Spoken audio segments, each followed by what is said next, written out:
Alléluia. Alléluia. Alléluia. Alléluia. Je vous souhaite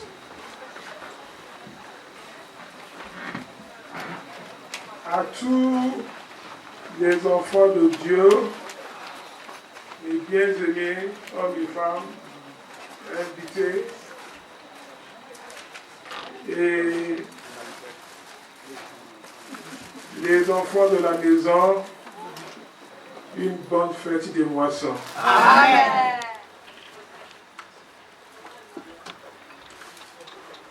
Nos semences ont porté beaucoup de fruits et nous sommes venus pour les moissonner. Amen. Je prie le Seigneur que la moisson de cette année pour la parole des amis de Jésus soit en abondance. Amen.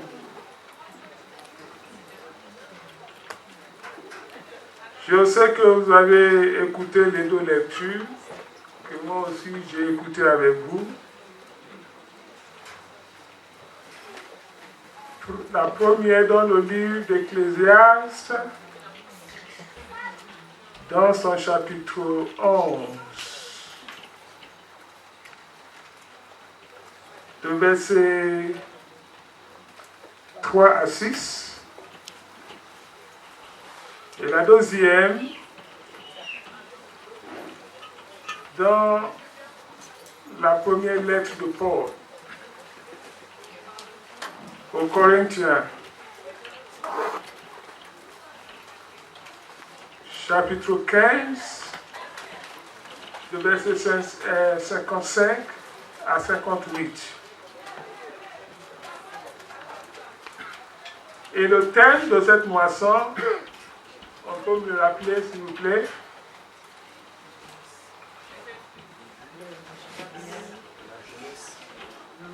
Ceux qui se rappellent du thème de la moisson, je sais que ça a trait au travail de Dieu, n'est-ce pas? Est-ce qu'on peut nous le donner? Et pendant qu'on cherche à me le donner,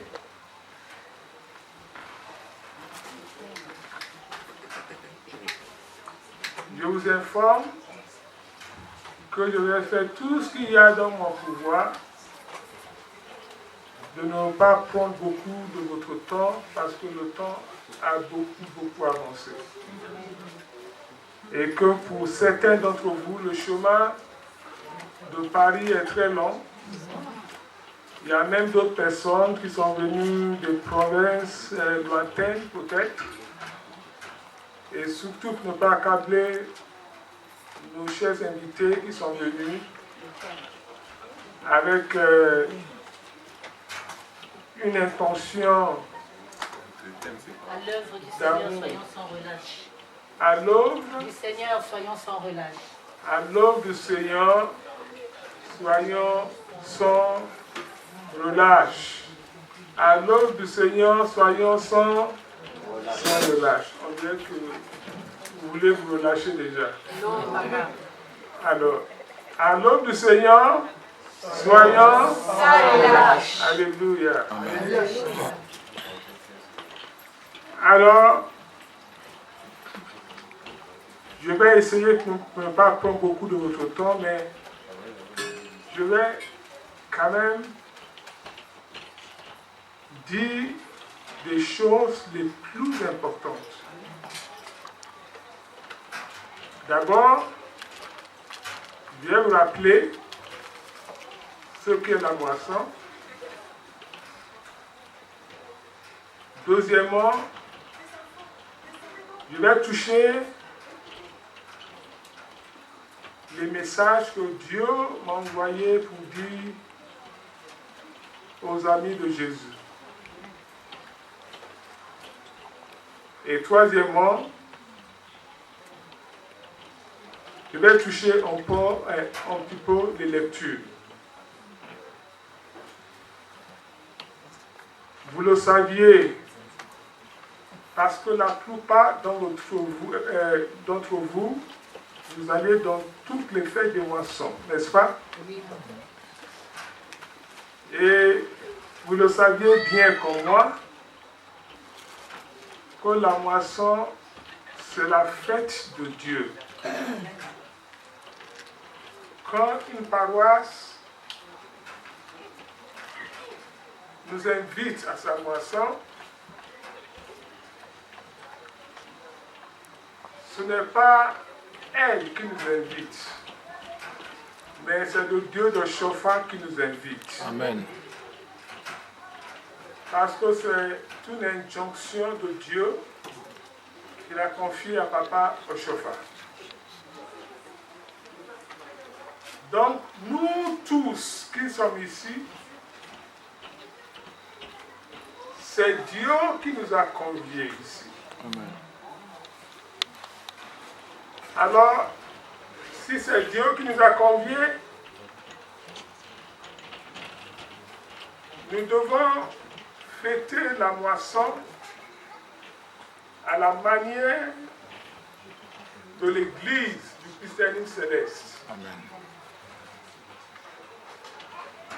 La Sainte Écriture dit, la moisson, c'est le premier fruit de la terre. Quand on dit le premier fruit de la terre, on dit les meilleurs fruits, les meilleures parts. Donc, quand nous venons à la moisson, nous devons venir avec de bonnes intentions. Amen. En nous préparant pour donner le meilleur de nous-mêmes. Vous savez, à la moisson, c'est pas comme tous les autres jours de culte, où le culte est cérémonial, où chacun de nous prie pour demander les choses pour lui-même. Mais à la moisson, ce qui intéresse Dieu, c'est ce que nous avons décidé de lui apporter. Est-ce que vous comprenez? Alléluia. Alléluia. Parce que nos prières, nos Elijah, nos cérémonies, il a tout entendu tout au long de l'année. Alors à la moisson, il bouge son oreille aux prières, Dieu sauve-moi, délivre-moi, il ne veut pas entendre ça. La seule personne qui doit bénir en ce jour-là, c'est le prédicateur. Il passe par lui pour bénir le peuple. Est-ce que vous comprenez? Ce qui l'intéresse, c'est votre poche. Ce que vous lui apportez, c'est ça qui l'intéresse. Il y a un jour de donnant, c'est le règle. Quand tu donnes à Dieu, Dieu aussi te donne. Est-ce que vous comprenez? Oui. Ce n'est pas que Dieu a besoin de notre sacrifice ou de notre action de grâce ou de nos richesses, parce que tout cela lui appartient.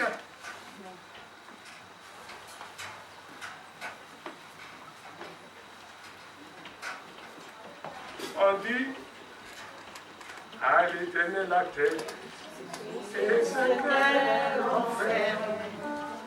À l'Éternel la terre et ce qu'elle enferme. À l'Éternel la terre et ce qu'elle enferme. Tout appartient à Dieu.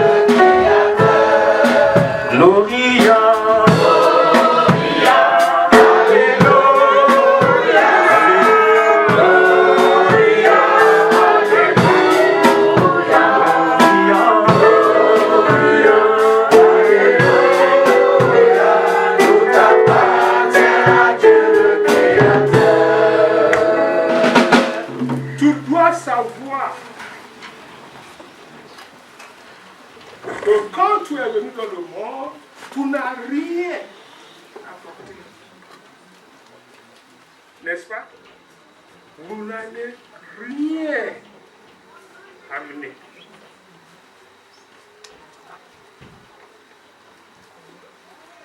Et ce n'est pas dans le séjour de mort qu'on peut louer Dieu ou qu'on peut le glorifier. C'est pendant que nous sommes vivants.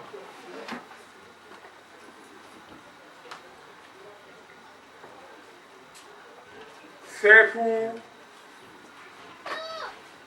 la pratique des choses, pour l'image des choses, que nous ne sommes pas enterrés, nous, comme nous sommes venus.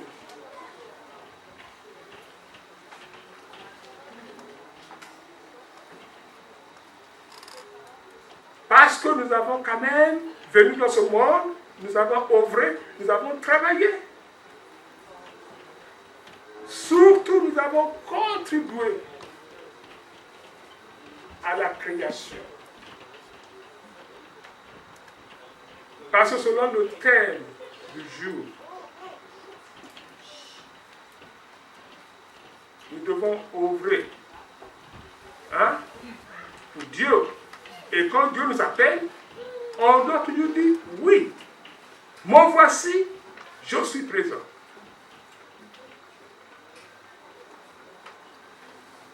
On ne doit pas se fatiguer, ni se lasser, ni se décourager,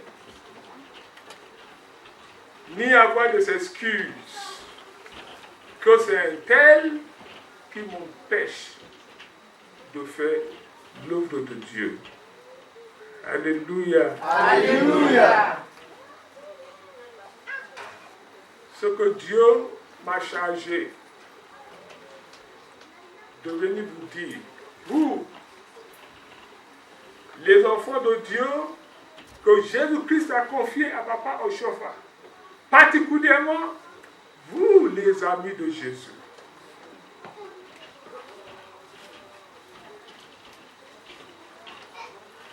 Va commencer à partir du livre de Jacques.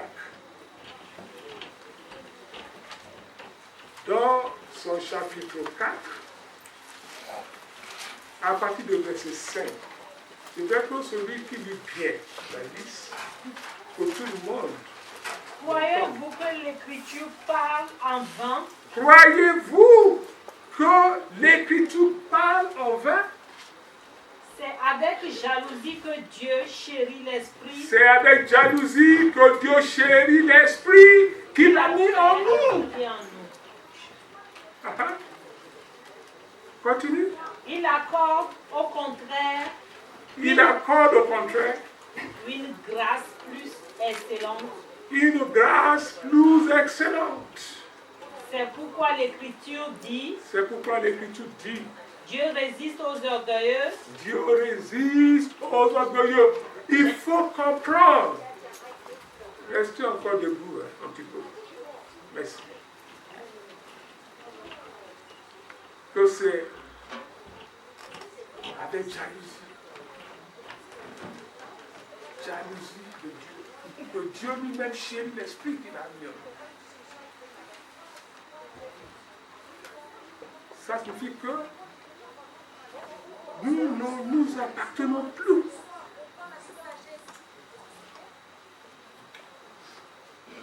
À cause de l'Esprit de Dieu qui est en nous. Si nous arrivons à nous sanctifier et à veiller sous cet esprit que Dieu a mis en nous,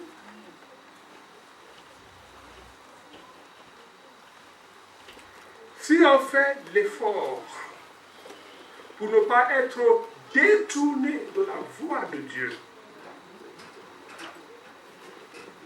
en gardant les lois, les commandements, les restrictions, les injonctions, les lois et les préceptes que Dieu nous a révélés, Dieu nous dit, il y a encore des grâces plus excellentes que nous allons recevoir de lui. Ces grâces-là n'ont pas besoin de prière. Il parlait de la moisson.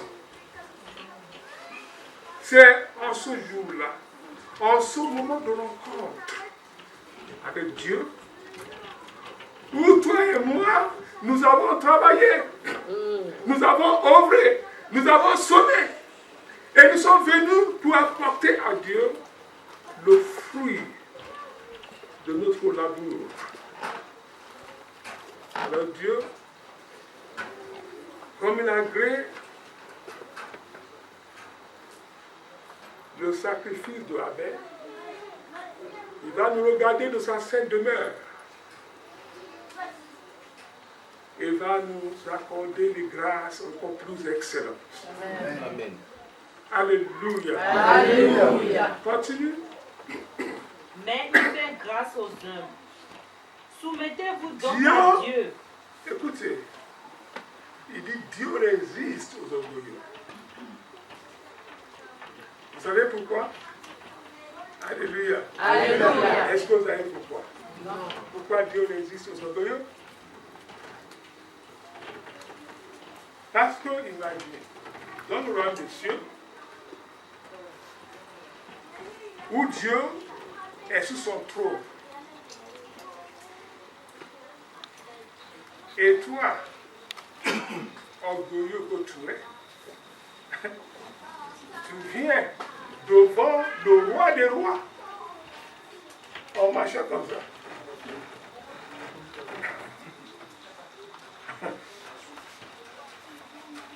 C'est pourquoi on ne pourra même pas te laisser entrer. Est-ce que vous comprenez? C'est plus qu'une abomination. Ça serait comme si le monde est retourné au moment de Adam et Ève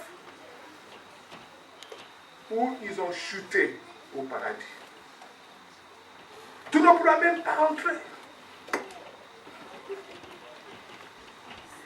Et bien que tu sois encore dans ton corps, si tu es orgueilleux, Dieu te résiste. Il n'y a rien que tu peux lui demander qui va t'accorder. La Sainte Écriture dit, Dieu résiste aux orgueilleux. Il fait grâce aux humbles.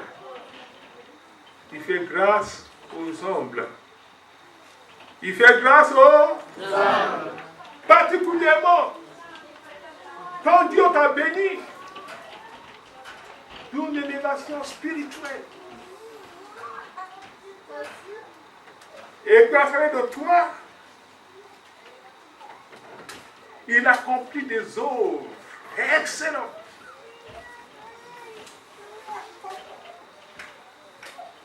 Tu dois te rabaisser. Tu dois te faire tout petit. Est-ce que vous comprenez? Tu dois te faire tout petit. Vous savez pourquoi? Parce que ton élévation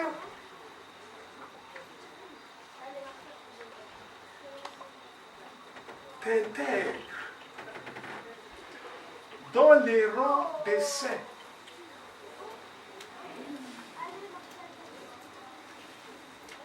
Où il n'y a plus des convoitises de la chair, ni les désirs modernes. Tu es devenu esprit. Tu as vaincu la chair.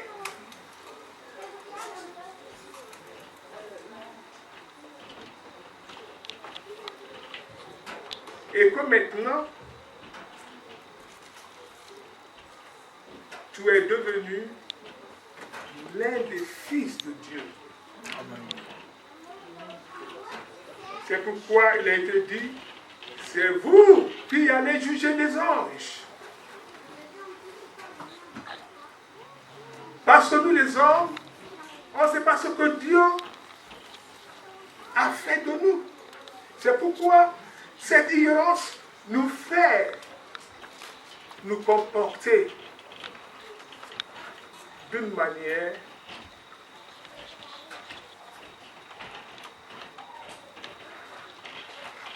qui nous fait perdre le royaume des cieux.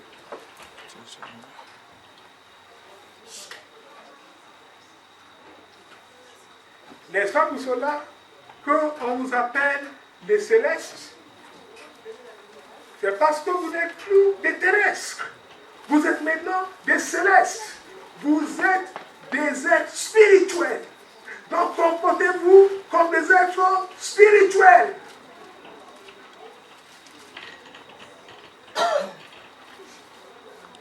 Et dans le livre de Galates, chapitre 5, le verset 19, il a appris que le premier fruit de l'esprit, c'est quoi? C'est quoi? L'amour. C'est quoi? L'amour. C'est l'amour. Le premier fruit de l'esprit, c'est l'amour. Vous savez aussi qu'il est écrit que Dieu est amour, n'est-ce pas? Donc, si vous aimez Dieu au-dessus de toutes choses et que vous aimez ton prochain comme toi-même, tu seras comme Dieu. Amen. Est-ce que vous comprenez? Parce que l'amour sera parfait en toi. Oui, l'amour sera parfait en toi.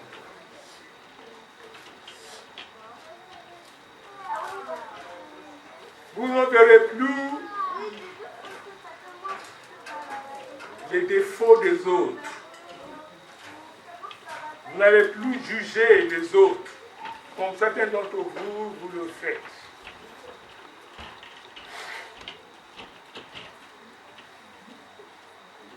Parce que imaginons que Dieu nous juge à tout moment.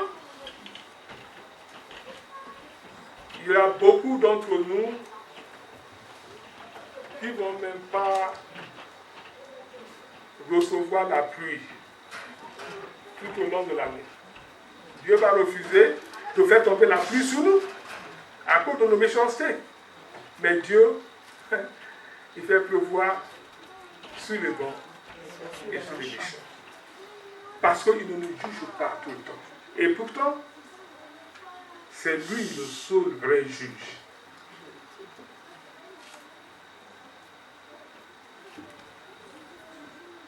Jésus, une fois, pendant sa mission, s'est mis à juger les pharisiens parce que le Père a remis le jugement entre ses mains. Mais une fois que c'est retiré, il a arrêté de juger. Est-ce que vous comprenez? Il n'y a que Dieu seul, le vrai juge. Amen. Aucun d'entre nous a le droit de juger son prochain. Amen. Aucun. Continue. Soumettez-vous donc à Dieu. Donc nous tous, aujourd'hui là, au moins, que nous fassions l'apprentissage de nous soumettre à Dieu. Résistez au diable. Résistez au diable. Amis de Jésus, résistez au diable. Résistez au diable parce que le temps est mauvais. Vous n'entendez pas les choses que vous entendez dans le monde.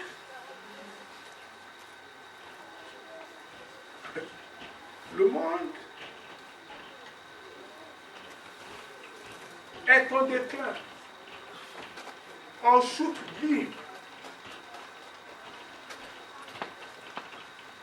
Même ceux qui se disent le roi du monde, ils n'ont pas de maîtrise du monde.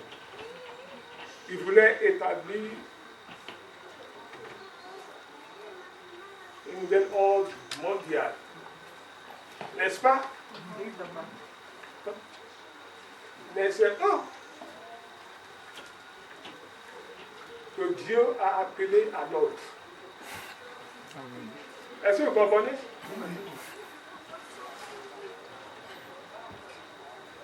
Parce qu'il a suscité un homme, un seul homme, qui est dédaigné, qui est méprisé,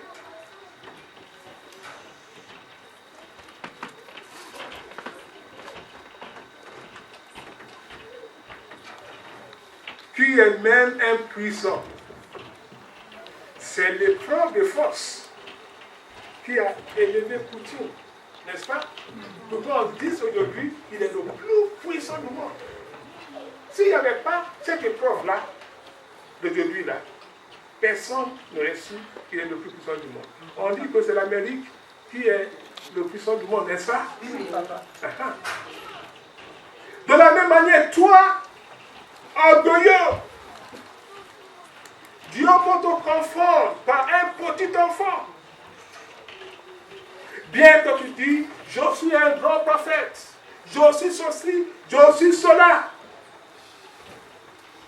Dieu aussi peut te rappeler à l'ordre. Comme il a rappelé à l'ordre les puissants de ce monde. Comme il a rappelé à l'ordre le roi Nebuchadnezzar.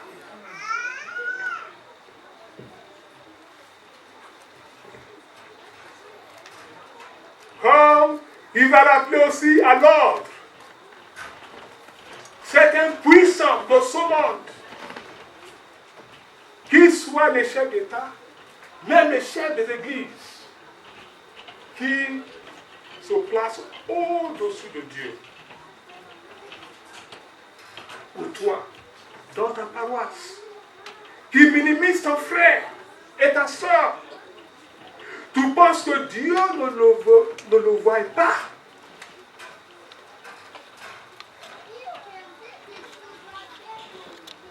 Ne sois plus un marionnette entre les mains de Satan.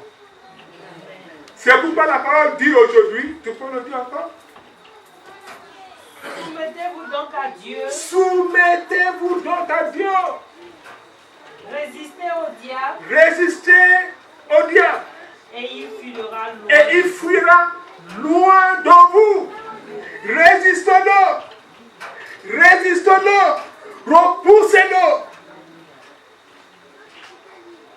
Ne lui ouvre même pas la porte. Ne le considère pas comme ton invité. Rejette-le. Fais comme si tu ne l'as jamais vu, tu ne l'as jamais connu. Alléluia. Alléluia. Pour que tu puisses résister à Satan, il faudrait d'abord que tu changes ton cœur. Mais pour que ton cœur soit changé,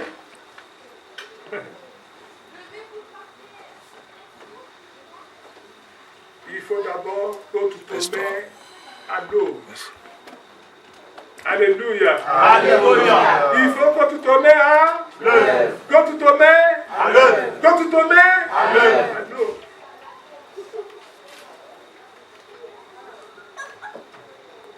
Sous la pluie, dans la neige, pendant les intempéries, même parfois submergé par la fatigue, tu ne dois pas arrêter. Tu dois œuvrer. Œuvrer et œuvrer. Amen. Jusqu'à ce que tu entres dans le repos de Dieu. Parce qu'il est écrit que Dieu travailla 6 jours. Et le 7e jour, Il s'est reposé de ce jour. Il doit continuer à œuvrer. Amen. Quels que soient les empêchements que les hommes peuvent mettre devant toi. C'est ça, la force de ta résistance. C'est là qu'on va savoir de quel bois toute chose. C'est là qu'on va savoir qui tu es véritablement. Hein? Parce que si tes ennemis ne t'affrontent pas, s'il n'y a pas de corps à corps avec eux, ils ne vont pas savoir qui tu es. N'est-ce pas? Oui. Il faut les résister. Même si tu tombes, relève-toi vite. Parce que tomber, c'est humain. N'est-ce pas? Mais se relever, c'est spirituel.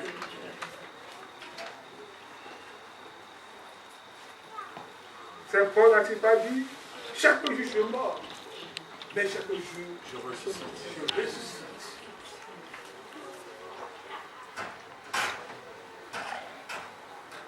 Et vos ennemis qui se moquent de vous, ne prêtez pas attention à eux. Mais confiez-vous à l'Éternel. Amen. Parce que si vous tombez, il vous relèvera. Amen. Alléluia. Alléluia. Alléluia. Alléluia. Alléluia. Alléluia. Le livre d'Ecclésiaste, chapitre 11, verset 3, qu'est-ce qu'il dit? Quand les nuages sont pleins de pluie, Parce que maintenant, les nuages, ils sont pleins de pluie. ils la répandent sur la terre. Il a répandu sur la terre. Et si un arbre tombe au Et- midi ou au nord, Et puis un arbre tombe au midi ou au nord, ou au nord. il reste à la place où il est tombé. Alors il va rester à la place où il est tombé. Parce que quand que toi tu ouvres,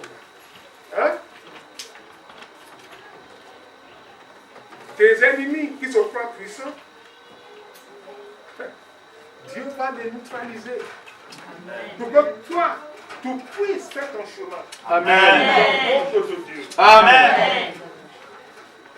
N'ayez pas peur des puissants de ce monde. Parce que Dieu s'en occupera. Amen. Continue. Celui qui observe le vent ne sèmera point. Alors, parce que si toi, tu observes le vent, tu ne vas pas sonner. Tu ne dois pas observer le vent qui souffle. Même pendant que le vent souffle, il faut sortir pour sommer.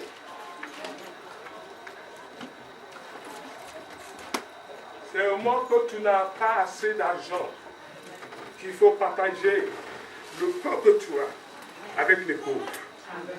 Est-ce que vous comprenez? Amen. Je suis en train de vous décoder ces paroles. Ce n'est pas forcément quand tu as l'argent que tu donnes l'argent. J'ai appris quelque part, sans accuser personne, j'ai appris quelque part que je donne l'argent pour séduire les fidèles à m'écouter.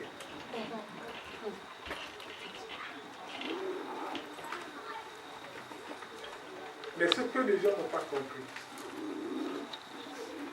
c'est que je suis un travailleur de Dieu, n'est-ce pas? Donc l'argent que je gagne vient de Dieu. Et ce que je prends de Dieu, je dois le lui rendre.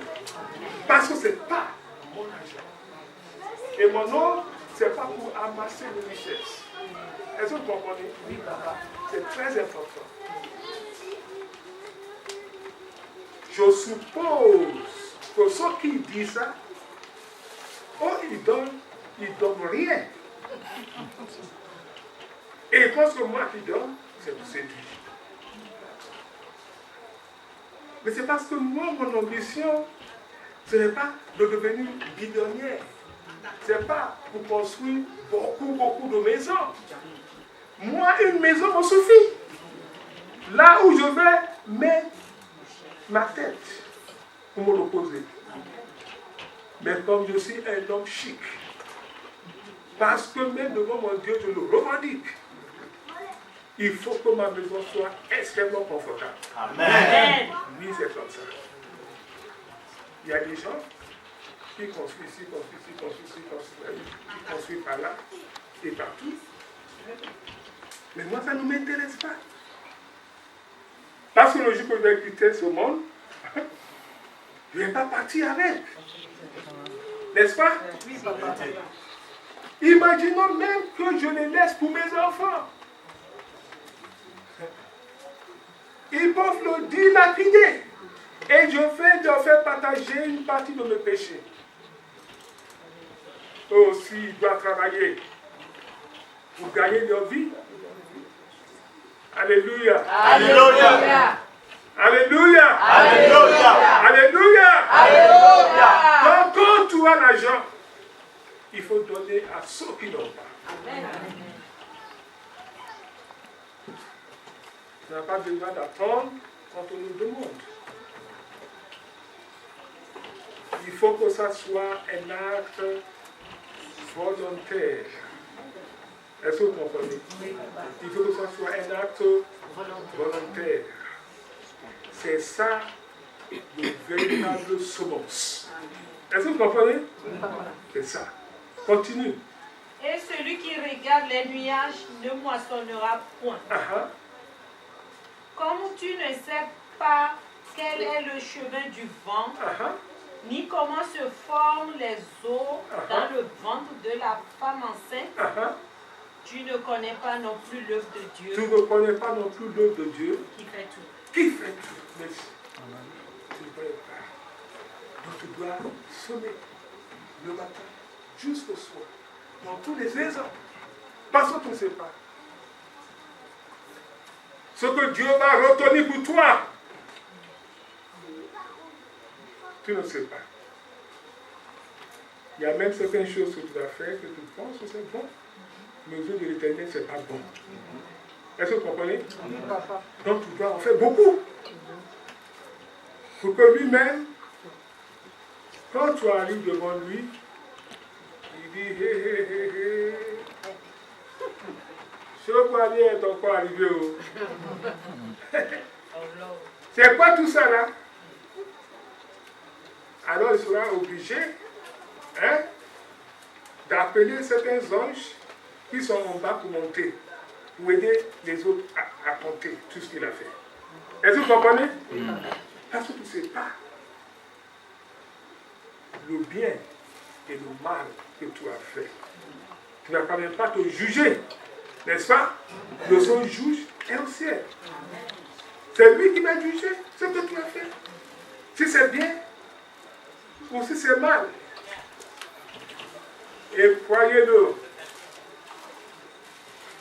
comme tu es venu, nous, sur la terre, tu partiras, nous, au fin fond de la terre. La seule chose qui va te rester, ce sont tes œuvres. Ce sont tes œuvres. Écoutez ce que la deuxième étude dit. Lorsque ce corps corruptible aura revêtu l'incorruptibilité. On a parlé de verset 55. Ô mort. Ô mort. Ô mort. Où est ta victoire? Où est ta victoire? Ô mort. Ô mort. Où est ton aiguillon? Où est ton aiguillon? Vous savez que l'aiguillon de la mort, c'est le péché. N'est-ce pas? Continue. L'aiguillon de la mort, c'est le péché. Et la puissance du péché, c'est la loi. C'est la loi. Grâce soit rendue à Dieu. Qui nous donne la victoire. Par notre Seigneur Jésus-Christ. Continue. Ainsi mes frères bien-aimés. Soyez fermes. Soyons fermes. Alléluia. Alléluia. Soyons fermes. Soyons fermes. Soyons fermes. Ne te divise pas. Qu'il n'y ait pas de compromis. Vous savez, les gens m'ont dit que il est têtu. Il est orgueilleux. Voilà ce qu'il cherche. Il séduit. Oui, c'est Satan qui parle à travers eux. Mais toi, tu agis selon la Sainte Écriture. Amen. Soyez fermes.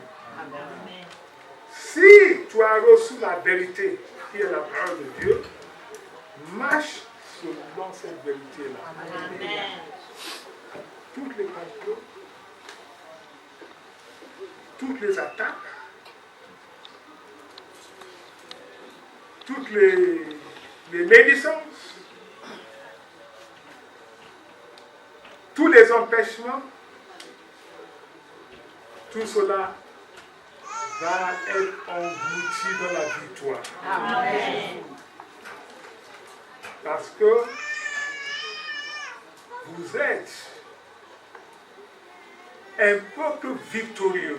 Amen. Alléluia. Alléluia. Vous êtes un peuple victorieux. Et dans cette moisson, chacun de vous aura la victoire sur tous ses ennemis. Amen. Ils viendront vers vous par ce chemin. Ils s'enfuiront par cet chemin. Amen. Amen. Alléluia. Parce qu'il est de la volonté de Dieu de faire de vous les enfants de son royaume. Amen. N'ayez pas peur, âme découragée. Parce qu'il a plu à Dieu de recevoir dans son royaume. Amen. Nous sommes déjà dans le royaume des cieux. Amen. Ici, à la nuit de Jésus. Amen. C'est pourquoi cette parole vous est adressée particulièrement. Amen. Vous les amis de Jésus. Amen.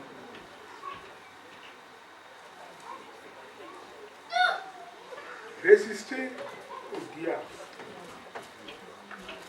Ne permettez pas à Satan de vous gagner. Parce que le Seigneur voit comment Satan vous agite. Mais il vous regarde. Comment est-ce qu'ils vont faire? Est-ce qu'ils vont se laisser faire? Est-ce qu'ils vont se laisser aller? Est-ce qu'ils vont succomber? Ce n'est pas que Dieu nous a abandonnés. Surtout, il faut que vous fassiez attention aux ruses de Satan.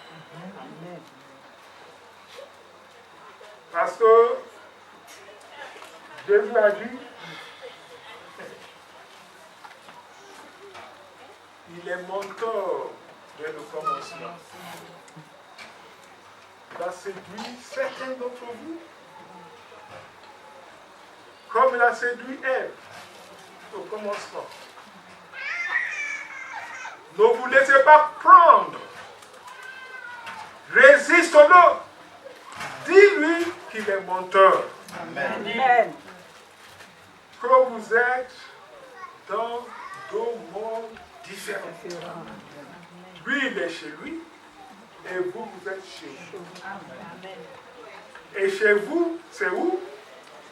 Alléluia. Alléluia. Chez vous, c'est où? Chez Chez chez le Dieu de chauffage. Amen. C'est chez le Dieu de chauffage. Parce que vous êtes encore vivant. C'est comme vous avez intégré l'homme de cieux.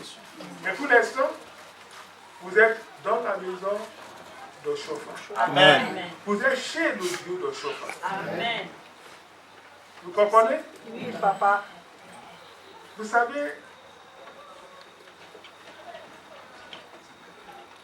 les tribulations et les persécutions